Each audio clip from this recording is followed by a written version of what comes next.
Hello and welcome to the MyHeritage webinar series. I'm Jeff Rasmussen, your host, broadcasting to you live from Middleton, Idaho. Today we have MyHeritage's Mike Mansfield with us, who is live at MyHeritage offices in Lehi, Utah, to help us learn about Danish research with online records at MyHeritage and beyond.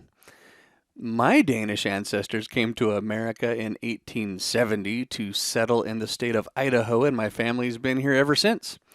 So I'm very excited to learn from Mike today. Wherever and whenever you are, glad to have you with us. Mike Mansfield works for MyHeritage.com as the Director of Content Operations. Previously, Mike has worked for Ancestry and Family Search, and has been active in the genealogy and family history domain for the last 20 years. Mike has presented at numerous genealogical conferences and symposia in the United States, England, Scandinavia, and Australia. He holds a bachelor's degree in computer science from BYU and a Master of Science in Library and Information Science from Syracuse University. So please put together your virtual hands and let's give Mike Mansfield a nice warm webinar welcome. Hi, Mike, and welcome to the webinar. Thank you, Jeff. It's good to have you here. Everything looks good on your side? Well, I've just given you the show screen button there, so it now looks excellent. So, Mike, time's all yours. Well, thank you for that introduction, Jeff. I won't repeat some of that stuff that you just read, except maybe a few things here at the bottom. Whenever I speak to people at shows or conferences, I always like to ask them where their family is from, and I can't do that here with you today, but mine come from also Denmark, Norway, Sweden, England, Wales, colonial America, and Germany or Prussia. Some of my service tasks in the past with FGS and NGS are also listed there. All right, so today's outline, we're going to do a brief geopolitical history of Denmark. I think that kind of helps us get a lay of the records and kind of what's included, what's probably not included.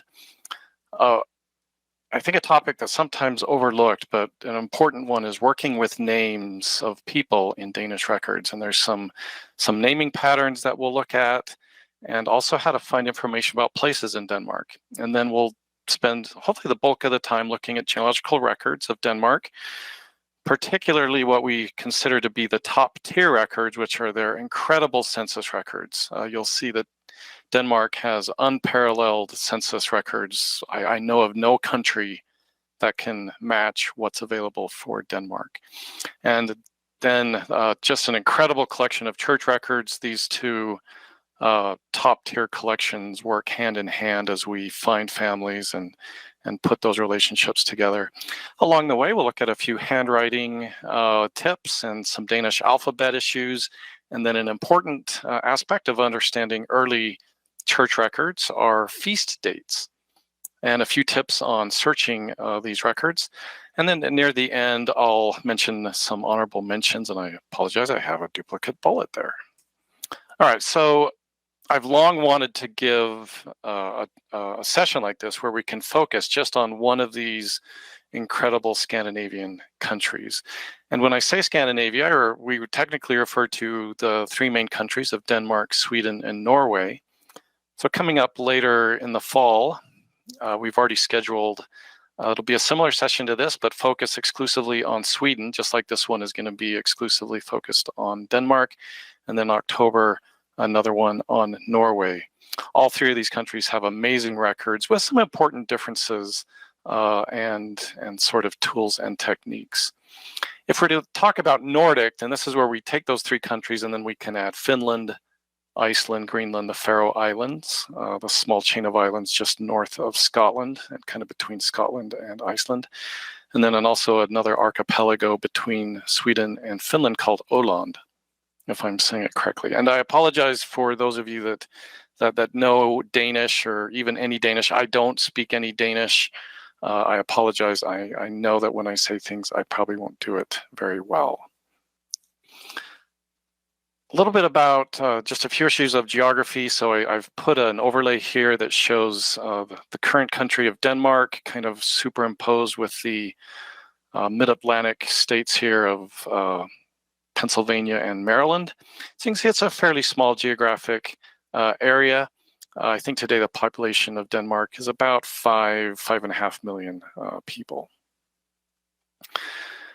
Denmark really existed from a country from 1524 through 1814 as a united kingdom of Denmark and Norway. Sometimes you'll hear this referred to as the Oldenburg monarchy, or the Dano-Norwegian realm, or the Twin Realms. And this combined kingdom, it contained again the Kingdom of Denmark, the Kingdom of Norway, and then these two duchies that are south of the main peninsula of Denmark called Schleswig and Holstein, and then the Faroe Islands that I mentioned earlier, as well as Iceland and Greenland. The records of Norway have long been held separately by the Norwegians, and so when we talk about Denmark, we really don't need to be too concerned about, oh, well, my Norwegian ancestors in, say, 1800 were in this combined kingdom. Where are their records? Where their records will be in the Norwegian archives, either the National Archives or the various county archives there in Norway. Another important date in Danish history was 1814, when this combined kingdom of Norway and Denmark found themselves aligned with Napoleon and the other allies of Napoleon, and they lost what was called the War of the Sixth Coalition in 1813. And at the treaty where this was settled, Denmark gave up all of Norway to Sweden, but as consolation prizes, I guess they got to keep the Faroe Islands, Iceland, and Greenland. And then the monarchy survived until about 1850, when it transitioned to a constitutional monarchy, sort of a representative government. The last major issue that we need to understand about Denmark, and this certainly impacts genealogical records and their availability, is what happened in the south part of the peninsula of Jutland, and I'll talk about that in a second. So there were two wars, the First Schleswig War from 1848 to 1852, where the Danes were fighting against the Austrians, Prussians, and Germans, and they won this first war. And so a nice painting here of the Danish troops marching triumphantly back into Copenhagen. The peace didn't last long, as there was a kind of a redo of this war, the Second Schleswig War, in just a few months there in 1864, where the Danes were defeated in this second war. And as an outcome of this southern part of this peninsula of Jutland, so from northern Germany in this map to the right, if you see at the bottom there, you can see the city Hamburg, one of the largest cities there in northern Germany. And then above it, you'll see this Duchy of Holstein. And then in these two colors of southern Schleswig and northern Schleswig. So all of those bottom three, kind of mustard brown and kind of bright red, had been part of Denmark until this action where they lost the Second Schleswig War. There's a great quote here that I like here by Henry John Temple Palmerston, a famous British statesman. He said, "The Schleswig-Holstein question is so complicated that only 3 men in Europe have ever understood it. One was Prince Albert, who is dead. The second was a German professor who became mad, and I am the third, and I have forgotten all about it." So right now, you probably know as much or more about this military event than many people might.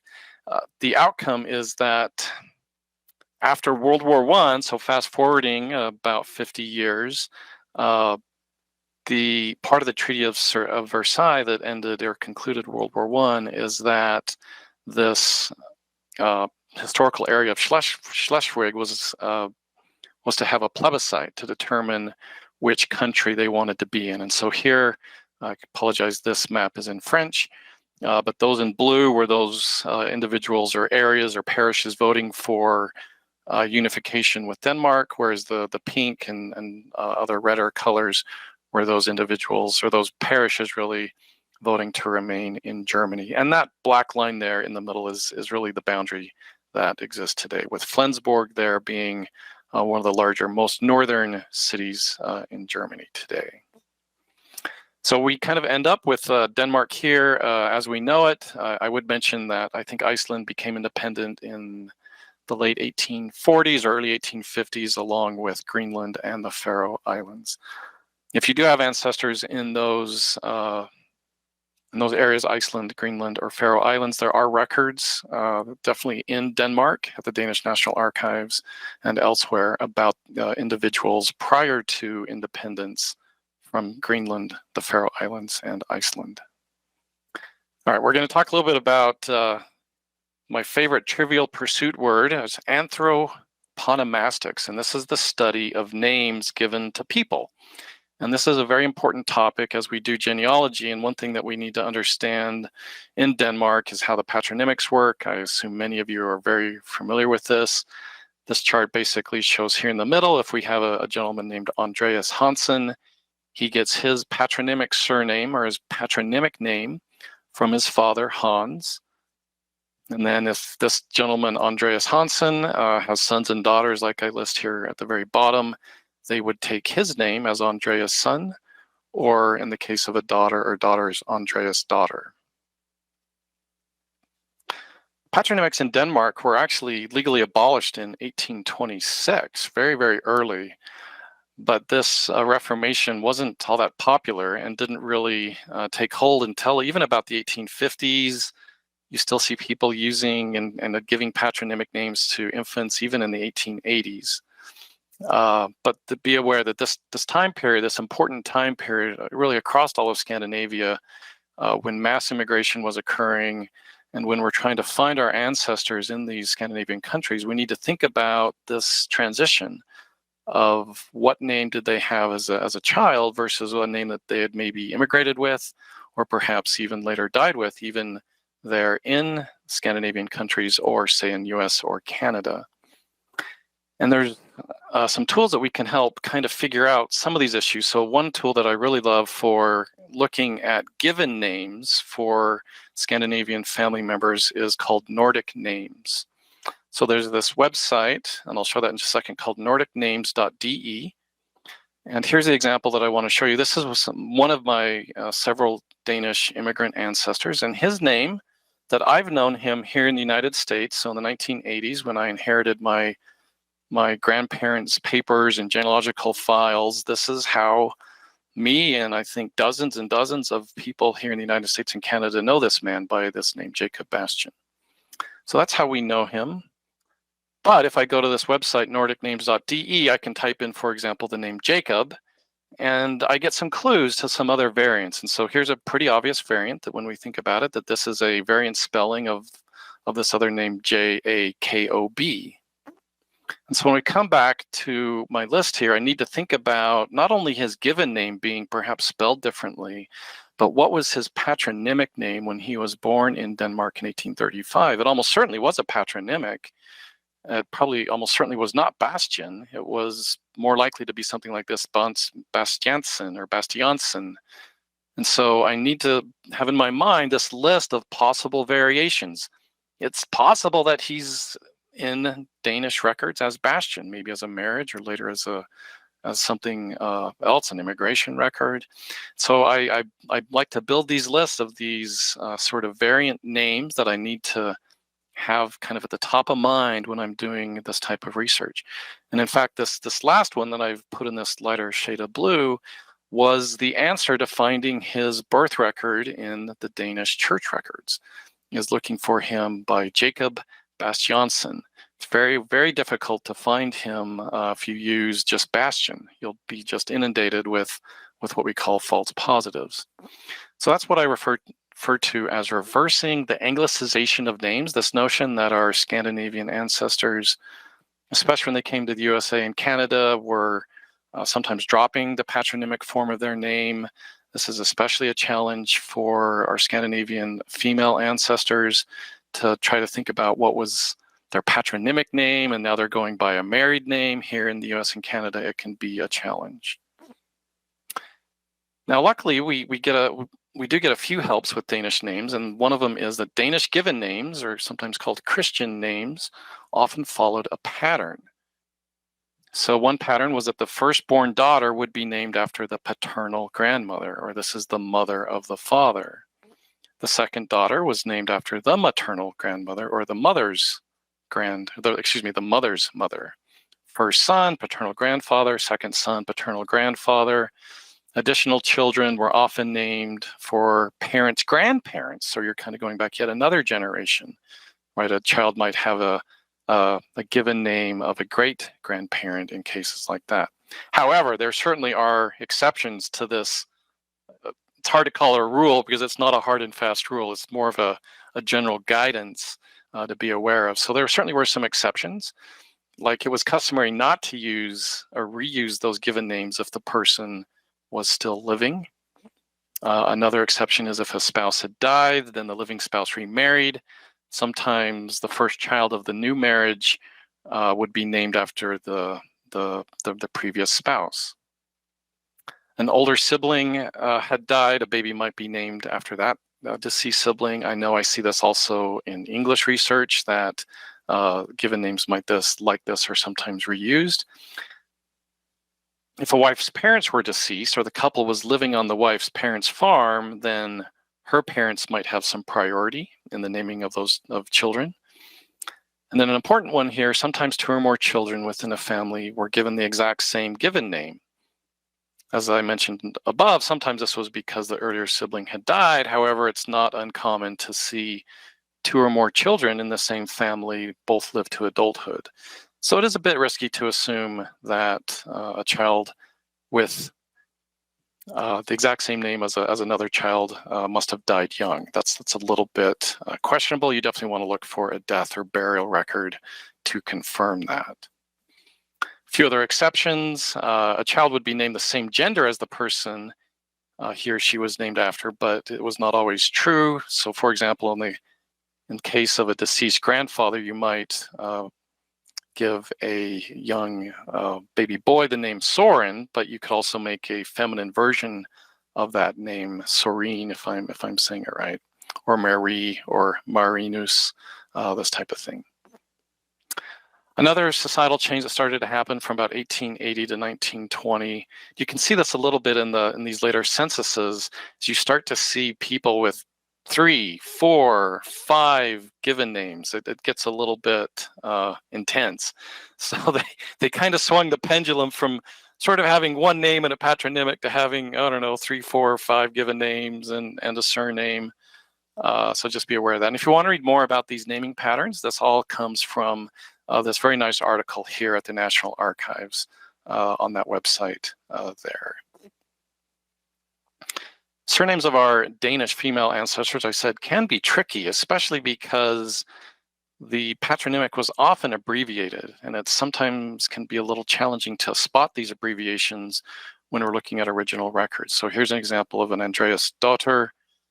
This is an example from Sweden, but the same thing occurs in Norway and Danish records, where the patronymic ending, especially for the females, are very, very often abbreviated. In fact, in my experience, they're more often abbreviated than completely written out. So just be aware of that. Watch out for those abbreviations of the female patronymic. Another challenge with names across Scandinavia is there's relatively few given names. Some studies that I've seen show that, especially in this time period in the 1800s, that there were about 40, maybe 50 names that most of the population had as their given name. So we end up with situations where it can be difficult to look for an individual, but there are some tricks that we can use. And because there are so few given names, and with the usage of the patronymics, I have a very common given name. My father has a very common given name. Therefore, my patronymic name is very common. This is why we all have like a Petter Andersen or a Jens Pedersen in our Danish trees. Very, very common combinations like that just naturally happen. So in this example, let's pretend this young woman is named Maria Anders' daughter, this young girl. And so we might have a family like this, where every individual in this family that we might find in a census or church records could have actually a different surname, right? So here's this young girl. Her name is Maria Anders' daughter. Her brother could be Hans Andersen. Her mother would be Maria Jens' daughter. Right, the culture there, she would not have taken the surname of her husband until later in the early 1900s or late 1800s. And The father here could be Anders Nilsson, and then grandmother that's living with them could be Hilda Polsdottir, right? 5 people, 5 different surnames. Obviously, the 2 children are patronymic, close, right? Anders' daughter versus Anders' son. I want to give you a few pointers for finding county and parish information in Denmark, because this one can be a bit tricky. I've made a shortened URL here, this bit.ly .url, or you can just go to Wikipedia with this URL that I give you here. But the challenge is finding this excellent page because it's only available in the Danish language version of Wikipedia. So many Wikipedia articles, like here's a Wikipedia article for one of the parishes of my ancestors in Denmark. One thing that I always like to do whenever I'm looking at articles like this on Wikipedia in English is to see what other languages it's available in.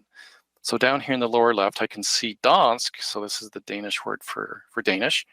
And I can click on this and I get a different article. It's much bigger, there's different photographs, there's other maps, other information, and then I can use Google's built-in translate to now translate this for me into English. And we know the Google translation isn't perfect, but it does well enough that I can understand quite well what's being written here.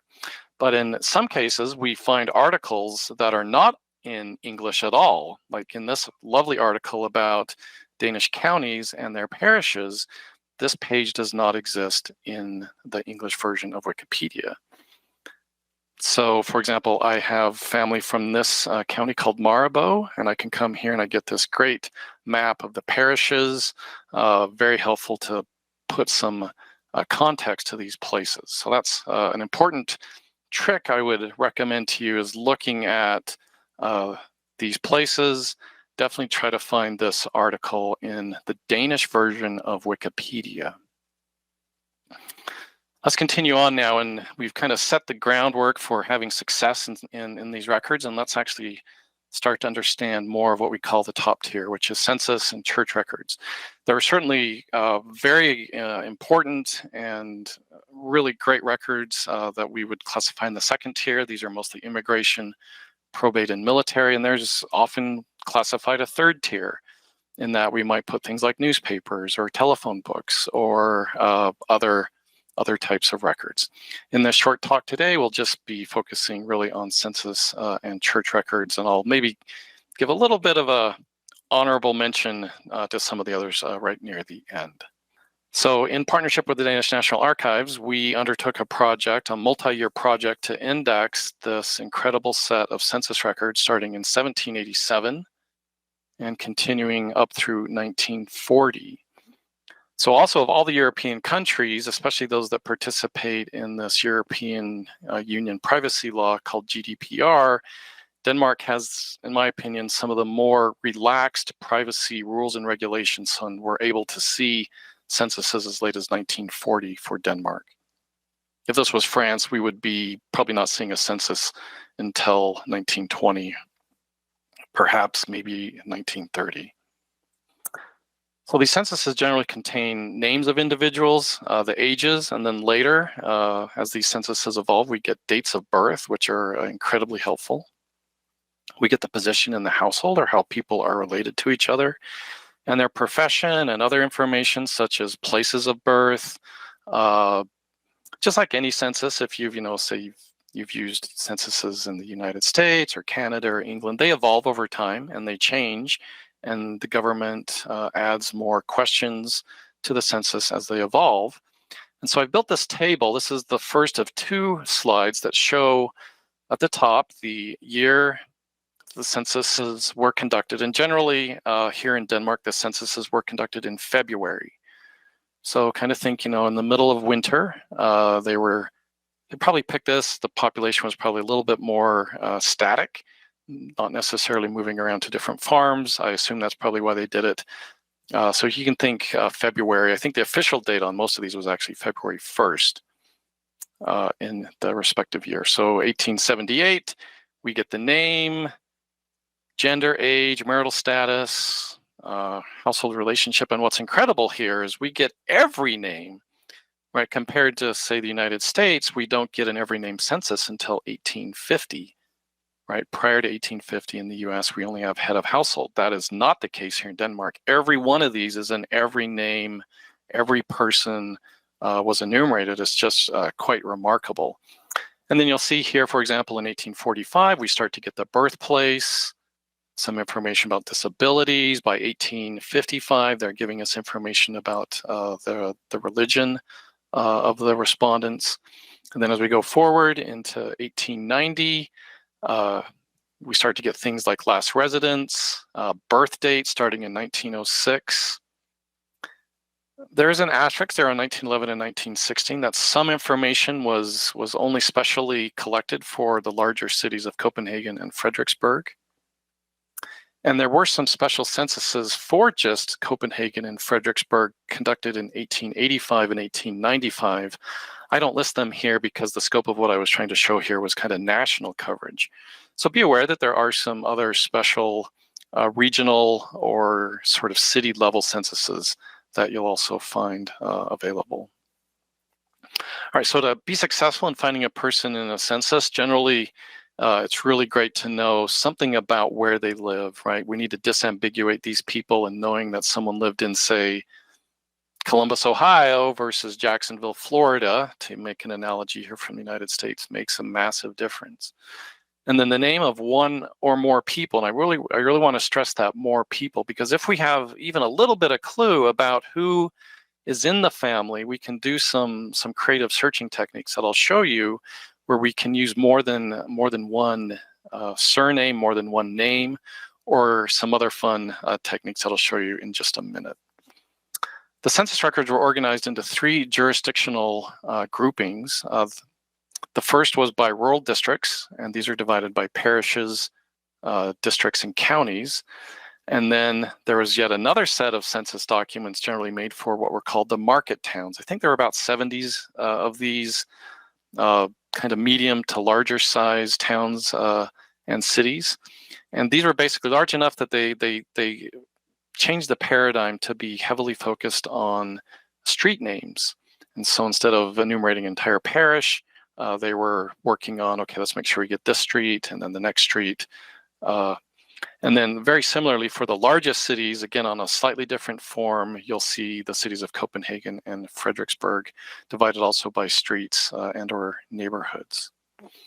And so in the census records, you'll run into these about a third of the time. So if you're in a rural area, you'll see the parish form. If you're in a large city like Copenhagen, you'll see slightly different form versus a market city.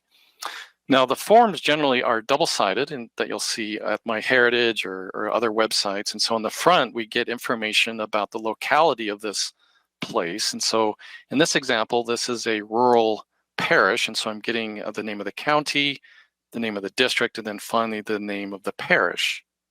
I have a typo there. That's something I need to fix. Example of a market city is we get the name of the market city written up here in the header, and then some information about the street.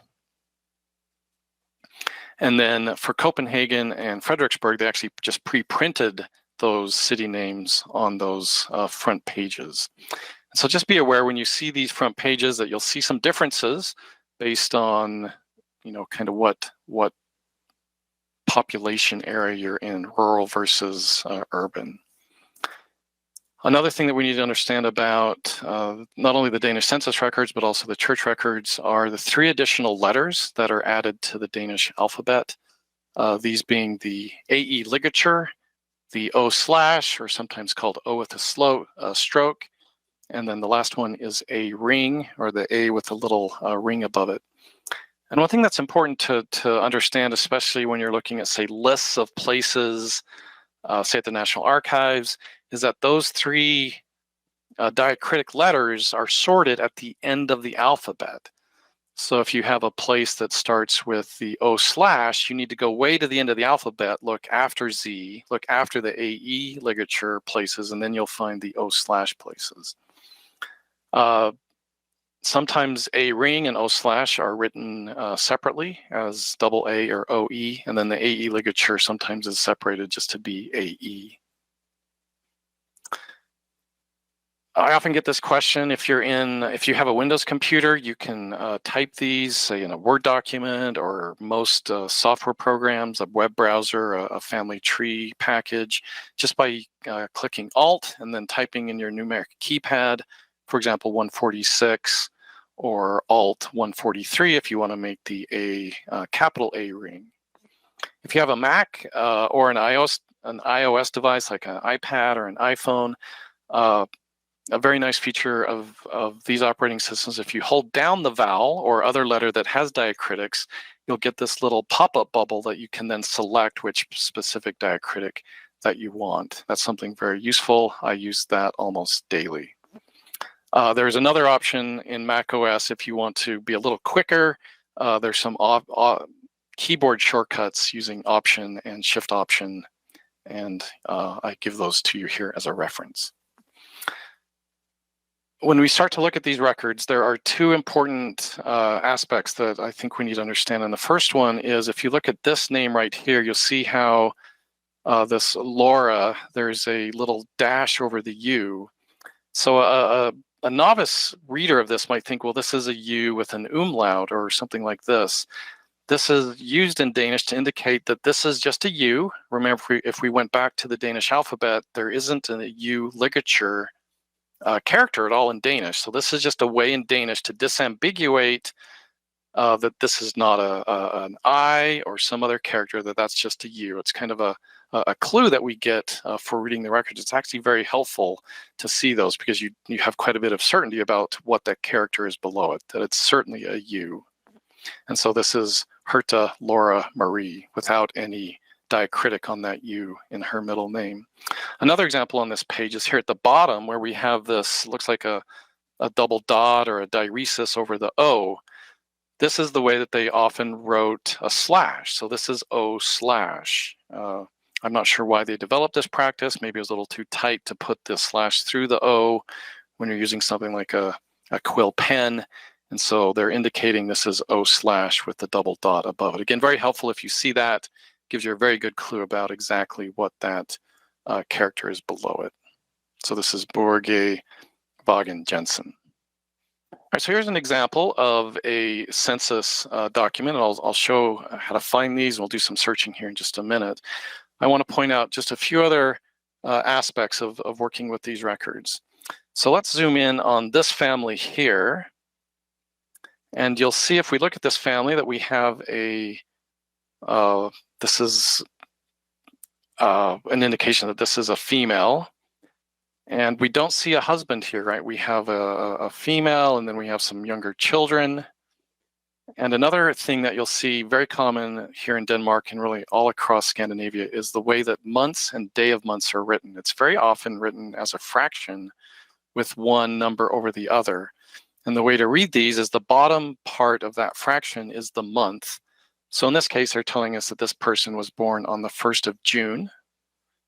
This next one that I highlighted, this person was born on the 15th of August. So be aware of those. You'll see those quite a bit, not only in Denmark, but Sweden and Norway.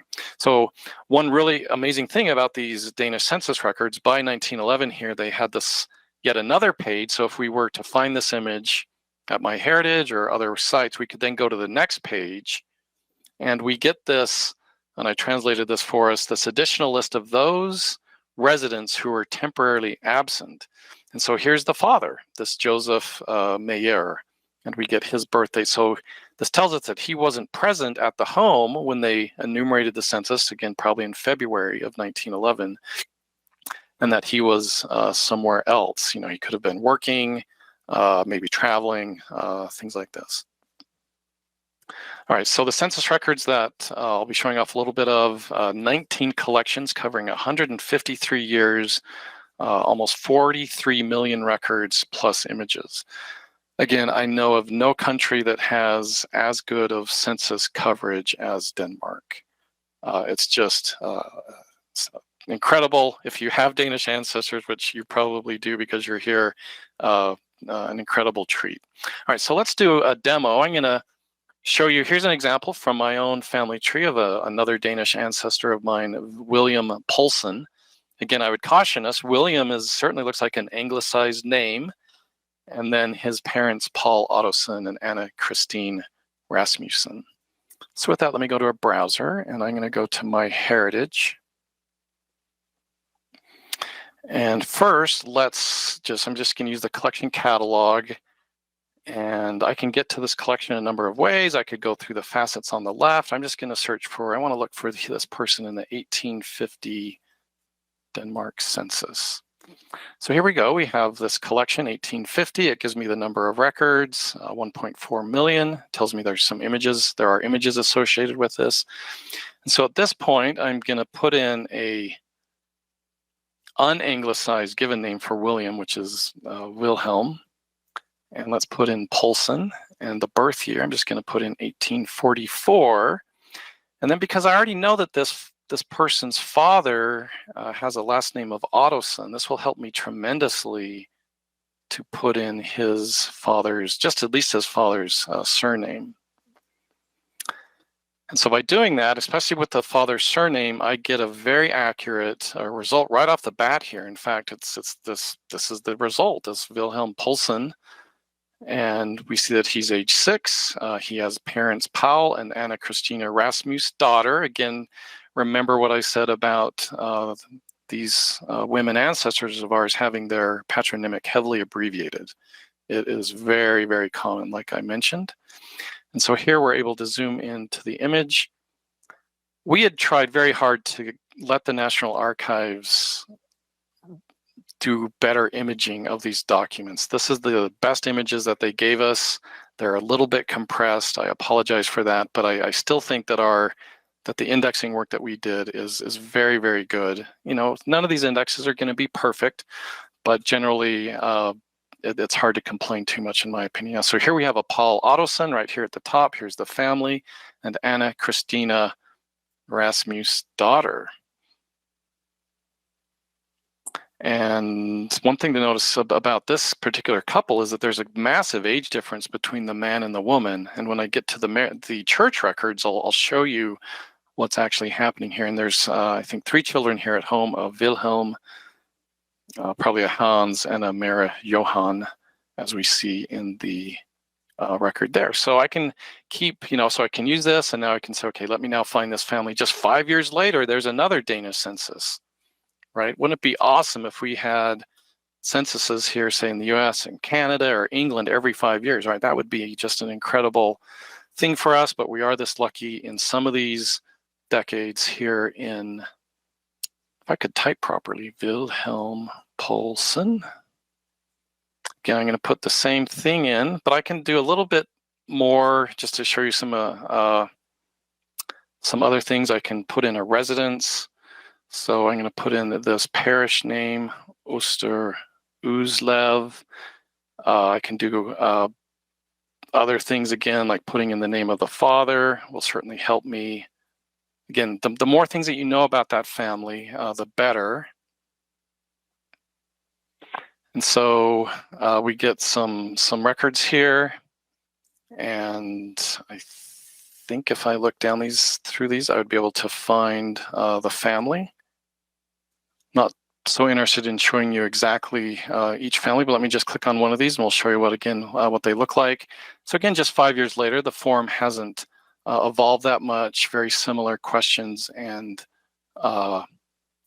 things are being collected. Lastly, let's jump way ahead to the 1930s. So there's a 1930 Danish census. And you'll see, I think by this time we have, I think they might be full color, although, they were writing with pen and ink. Let's just look for a Hans Jensen or something very common and look at the differences in maybe what the forms look like now. A very long form, so this form is continuing from the left side onto the right side. I also believe by 1930 they were issuing just one sort of pamphlet per family, and so this is why this one has some blank lines at the bottom. This was one household or maybe one home with a primary house and then some sort of secondary. Yeah, I'm guessing there's a daughter living with a child here, so probably a grandson of the main head of the household. So really amazing records.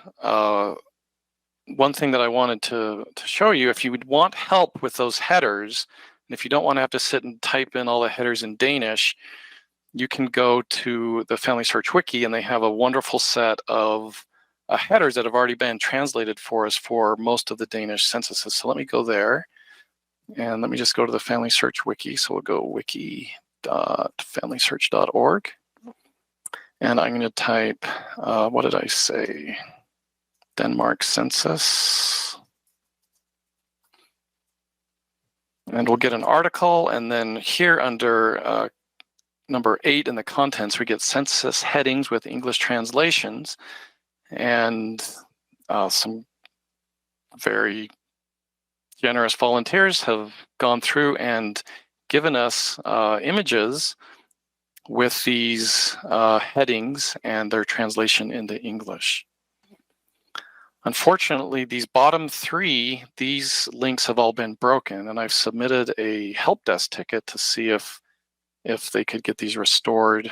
So watch for those, hopefully to be fixed soon. So right now we have access to these heading translations through 1911. I played around with these URLs to try to see if I could get them to work, and nothing that I tried was successful. So apologize that those aren't available at the moment, but these are certainly very helpful to just kind of have in your reference. Definitely saves you a little bit of time from having to remember what all those are if you don't speak or read Danish, such as myself. All right, moving on, let's now look at the incredible Danish church records. So the Evangelical Lutheran Church in Denmark, or what is also called the National Church, or the Church of Denmark. In Danish, it's referred to as the People's Church. It was the state-sponsored church, designated as such in the 1849 Constitution of Denmark. And even by 1984, almost 92% of all Danes were members of the Evangelical Lutheran Church in Denmark. So we owe a huge debt of gratitude to the Lutherans, not only here in Denmark, but same thing happened in Norway and Sweden, where they did an amazing job working really as agents of the crown, agents of the monarchy in their work to help collect these incredible vital records. And so starting in 1645, priests were required to keep parish records, specifically of births and confirmations, marriages and burials. Confirmation in the Evangelical Lutheran Church here in Scandinavia, these were young teenagers about the age of 13 or 14 when they received that confirmation. By 1814, another important date in Danish church records is they started to use a standardized form. I have seen some cases where the priest maybe had ran out and didn't have any more standardized forms and sort of made his own, but just be aware, prior to 1814, you're going to see a very big difference in the written or the original records. So the collection that I'll be showing you today is the Denmark church records, 1576 to 1919.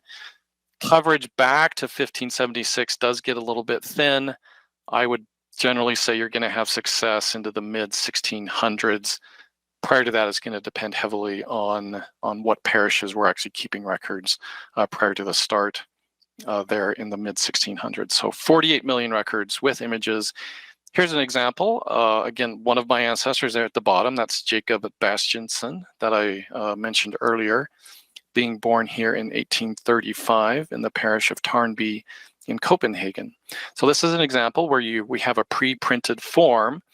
And another important thing that you'll want to be aware of, at the top there, you see the Danish word for born, and then this menkon. They very often segmented the records by the boys and the girls. So there'd be a different page for the girls versus the boys. Just be aware that they're very often segmented and not intermixed, as we would see in other cultures. Here's an example from 1670 that I want to make you aware of. If you get this early in these, you're going to start to hit this, where we start to hit dates that are recorded as feast dates. So I'm going to zoom in here on this particular part of this record. And if you see to the left of my highlight there, we'll see the word Anno 1670. So that's where we get the year from. But here in this particular section, we get at the top here the name of a feast date. And so we did a lot of work with this collection to translate those feast dates into real Gregorian calendar dates. And so, for example, this exact record, this is I think a baptism or confirmation, baptism on the 13th of March, 1670. And this is the name of the feast date. And so let me show you how you can look at these feast days as well if you want. And for this, I'm going to go back to the Family Search Wiki, and we'll look for Denmark feast day calendars. This is one source of finding these feast dates. But the good news is we've kind of already done this work for you in this Danish church collection. You certainly can come and look at these. Danish, Denmark, what did I say again? Apologize, let me go back here. Denmark feast day calendars. Let's go back.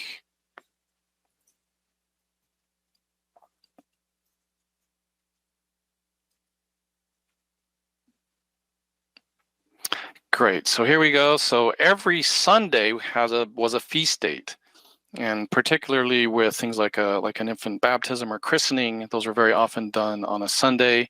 And so for every year here, they've given us a listing of basically all the Sundays in the year and the name of the feast date. And so this is this Latin word, latare, and it tells us here that I think this is the third week before Easter. I ended up translating it for us here on my deck. So let's go there. Yeah, so this is the third Sunday, the third Sunday before Easter, or the fourth Sunday in Lent, which in the year 1670 was March 13th. So when you see this is how we inferred or computed these exact dates, is by using those tables of feast dates to get back to the exact date. A rather fun aspect of this project. Another important thing is understanding a little bit about the handwriting that we'll see in these Danish records, both in the census, but probably even more so here in the older church records. I always stumble with S, because S has forms that don't look like anything to S in my head. And so you'll see other examples of that, but as particularly, I'd ask you to pay attention to, if you see this long, it almost looks like an L to me, or a cursive looks like a B, or a capital P, just be aware that those are S's. So let's do another demo, and I'll show you the same family using the Danish church records. And so let me go back to a browser. We'll just come back here to the collection catalog, and let's search for Denmark church. So here we go, Denmark church records, 48 million records. And in this case, let's do a basic search just to start with. So we're going to do the same Wilhelm Poulsen, and his birth date was the 14th of February. Isn't that Valentine's Day? 14th of February, 1844. And he was born in this parish called Oster Uslev.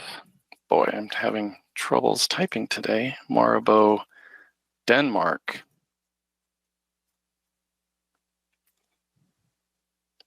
Great, and here's the exact record that we're looking for. So Paul Ottoson and his wife Anna Christina Rasmus D. Again, this abbreviated patronymic surname of our female ancestor here. So here's the index, and we can come down to the record below, and let me zoom this in. And right here in the middle, so there's 5 records on this page. My ancestor here is in the middle. Wilhelm Poulsen, it gives us his birth date, the 14th day of February. And then over here, so here's Paul, P-O-U-L. You see the slash over the U, that tells us it's a U. Ottoson, this very long loopy character, that's an S, Ottoson. And his wife, Anna Christina, right here, R-A-S, again, it looks like a B to me, but that's an S, Rasmus daughter, another S, the end looks like another B, and then the D period. So really an amazing job in the indexing work here. I was just really impressed that we did so well here. As you can see, this is hard. This is some hard paleography. The index will not be perfect, but it's generally very, very helpful, and definitely I've had a lot of success with it, and I think you will as well. I want to come back here to my search though and show you a technique that I think is super powerful. And that is, I want to find all of the brothers and siblings of Wilhelm Poulsen. And so I could do this by thinking about, okay, I'm going to have boys named Poulsen, I'm going to have girls named Paul's daughter, and they're going to be abbreviated, 40 different ways. And I can do that work, and I can probably find them. But there's another way, and that is I'm going to search for a blank, nothing in the primary given or surname. I'm going to blank out my baptism year, and I'm going to say I'm looking for baptisms or births that happen in this parish where the father's name is this Paul Ottoson. So this search is saying, find me any birth in this parish where the father is Paul Ottoson. Let's go ahead and hit search. Birth year is required. Let's see, I don't...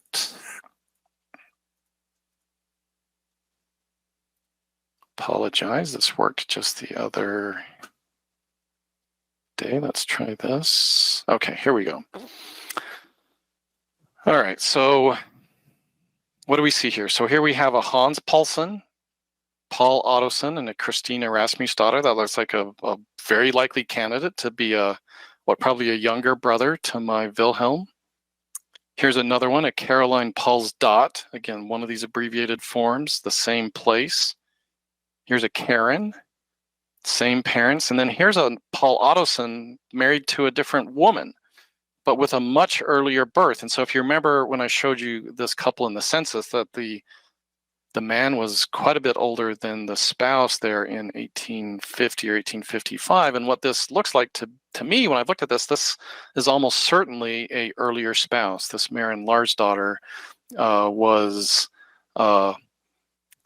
an earlier wife to this Paul Ottoson. And so with this technique, I've found over a dozen siblings, both full siblings and half siblings of this Wilhelm Poulsen. So here's my direct ancestor, and then others, you can see that they just continue coming. And it's incredibly helpful to have this type of record, because even in the census, it would be quite tricky to pick up all these people. We only have maybe one or two decennial censuses where we can find family members before they move on. So using the church records like this is very, very powerful.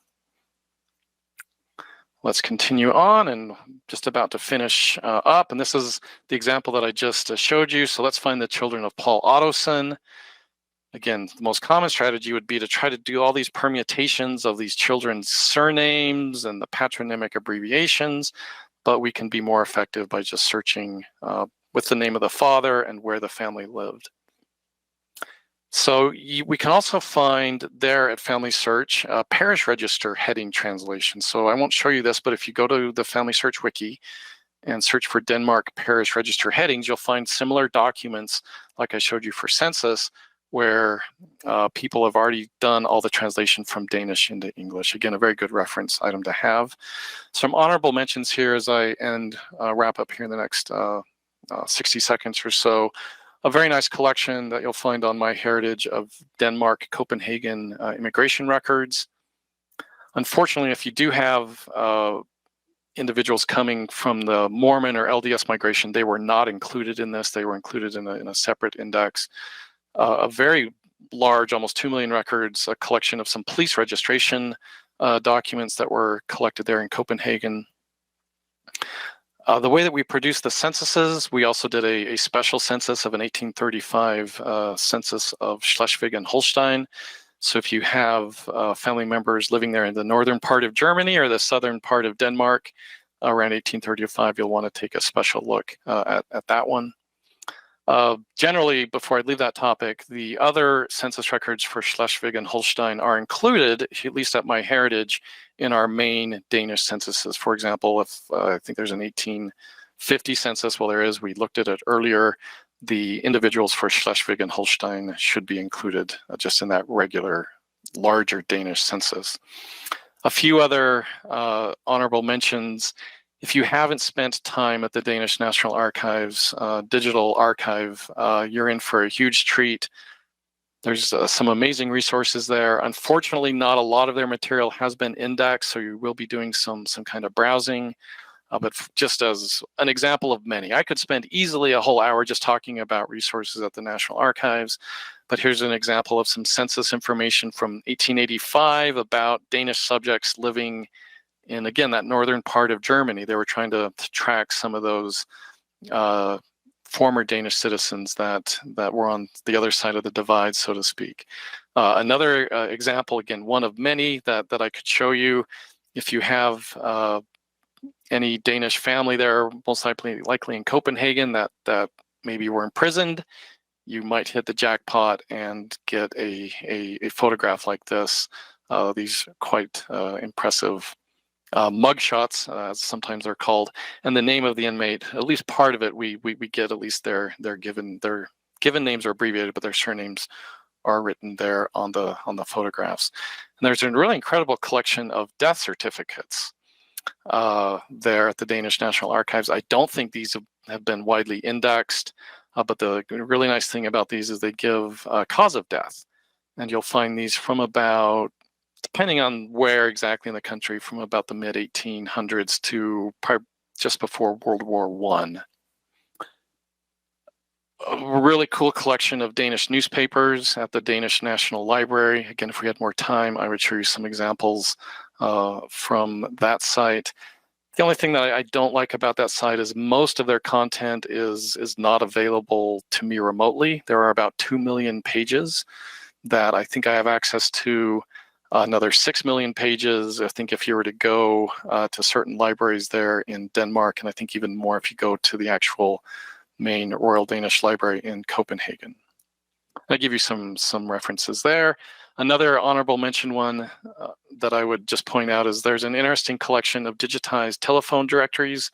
So if you're doing maybe descendancy research or trying to find a perhaps living, distant genetic cousin, you might find some success in some of these recently digitized telephone directories that I think go up well into the 60s, at least into the 50s, I'm quite certain.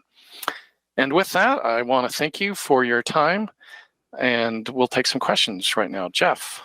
Well, thank you, Mike. Very well done. Mike, if it seems like maybe I wasn't paying attention, well, I've been over on the MyHeritage searching for these records while you're speaking, but I think I caught most of what you taught, and it was very good.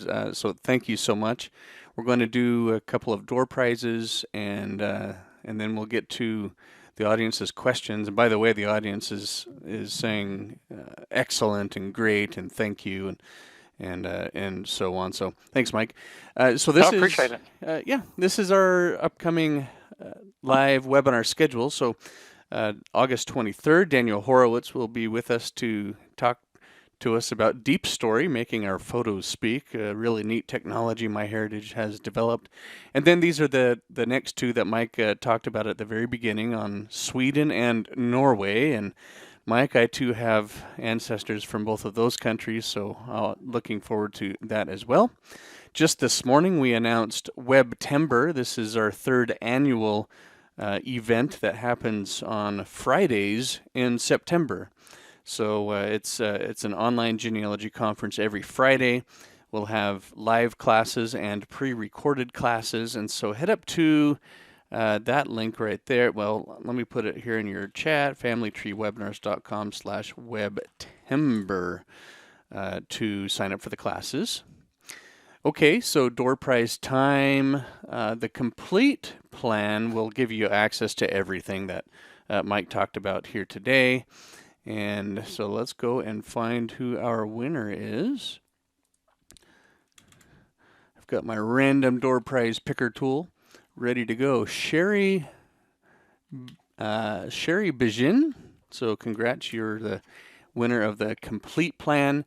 And Mike, I think I need to update this number. We're at like 18 billion or something like that now. So yeah, it's up there. Yeah, we just continue to keep adding value to our MyHeritage membership. So thanks to all who do that. And then let's go to a MyHeritage DNA test kit, and we'll just stick that URL in your chat. There you have that now. And this will go out to Allison Willis. So congrats to you, Allison. And okay, let's go back to questions then. So, Mike, Carolyn noticed when you were talking about the census records, she either saw or heard you mention poor relief. Could you talk a little bit about what poor relief is? Yeah, so in the grid that I showed of the kind of fields with every sort of census here at the top, you'll see, I think it was by, I don't remember, 1890 or maybe earlier, they were starting to record information about if the person was receiving basically church or government assistance. So poor relief was kind of like, a welfare program, and I think they were just indicating a yes or no in those censuses. I don't know that they were indicating like a amount or anything like that. But the poor relief records could lead you, like an indication of that on one of your ancestors could lead you to look at other records. Sometimes there are poor house records on their own that give you additional information. Okay, thanks so much. Let's go to Murray, who asks, so when you're talking about the naming patterns, Murray's just wondering, were these similar in the countries of Norway and Sweden? That's an excellent question.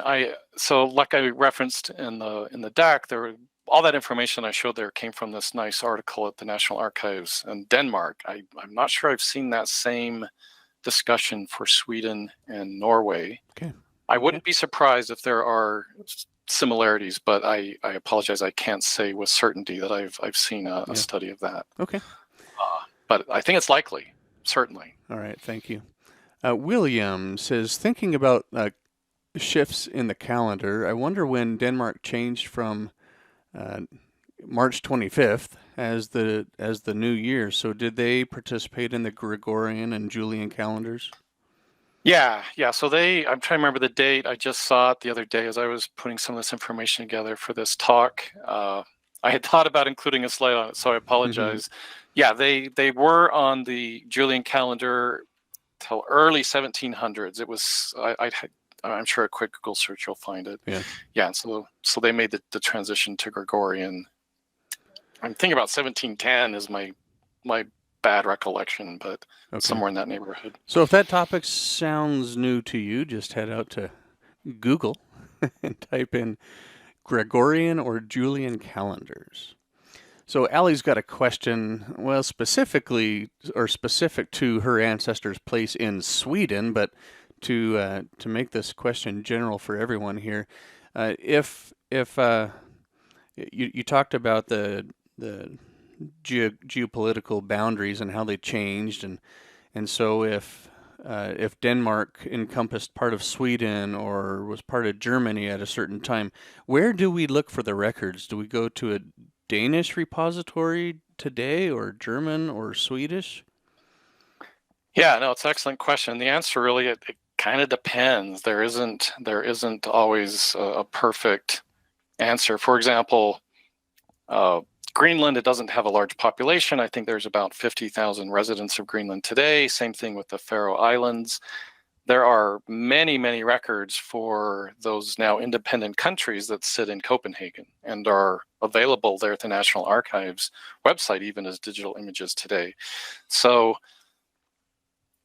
Schleswig-Holstein is also a little bit complicated, where it depends exactly when your ancestor was there or creating records. A lot of these places, you also want to look at the lower level jurisdictions, go below the National Archive, find in the case here of Schleswig, there's a state archive. There's also a state archive in Holstein. There are some wonderful German church records that have coverage in Schleswig and Holstein as well. So yeah, it just depends. In a perfect world, archives will often exchange materials. Like if the US had an important collection for Canada, it would be proper for them to transition that back to Canada. That always doesn't happen, though. And so that's kind of a mixed answer, I guess. Yeah. Well, thank you. Talking about the censuses, Leslie is wondering, will there be other censuses released in the future, meaning after 1940? Yeah, I know that they took a census in 1950. I think another one in 1960. I think one of those was tagged as having some sort of record destruction or loss. I don't know what happened there. So 1940's been out for about, I think, 4 years. And so, yeah, I'm not exactly sure what their release schedule is on the next one, but it could be in the next 6 years or so, unless that's the one. It would be a 1950 or so that may have been damaged. I don't know that they took one in 1945, because obviously the war would have made it very difficult. But. Okay. Well, Mike, we've made it through the various questions here. Still lots of comments that I'll be happy to share with you later. But any final thoughts before we say goodbye?